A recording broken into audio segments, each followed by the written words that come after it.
આજે DJ Mehta high school જૂના ડીસા ખાતે ધોરણ 10ના વિદ્યાર્થીઓના વિદાય સમારંભમાં આવવાનું થયું। આ શાળાનો હું પણ એક વિદ્યાર્થી છું, ત્યારે 10મા ધોરણના વિદ્યાર્થીઓના વિદાય સમારંભમાં અહીંયા વિદ્યાર્થીઓને શુભેચ્છાઓ પાઠવી છે। એમની જીવનની ખૂબ ઉજ્જવળ કારકિર્દી પોતે બનાવે એવી શુભેચ્છાઓ પાઠવી છે। પોતાના પરિવારનું, આ શાળાનું, ગામનું, તાલુકાનું, જિલ્લાનું નામ રોશન કરે એવી શુભેચ્છાઓ સાથે આજે વિદ્યાર્થીઓને વિદાય આપી છે। આ શાળાના આચાર્ય શ્રી પ્રમોદભાઈનું સંચાલન અહીંયા ખૂબ સુંદર છે। શાળાનું પરિણામ પણ એમને જ્યારથી આચાર્ય બન્યા ત્યારથી ખૂબ સુંદર પરિણામ આવે છે।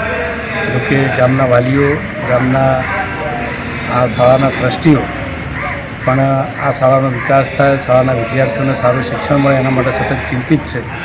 એટલે મારા માનવા પ્રમાણે ખૂબ સારું પરિણામ આ વખતે 10મા ધોરણનું અને 12મા ધોરણનું આ શાળાનું આવશે અને તમામ વિદ્યાર્થીઓ પણ સારી મહેનત કરી રહ્યા છે અને તમામ ગુરુજીઓ પણ સારા પરિણામ માટેના પ્રયત્નો કરી રહ્યા છે।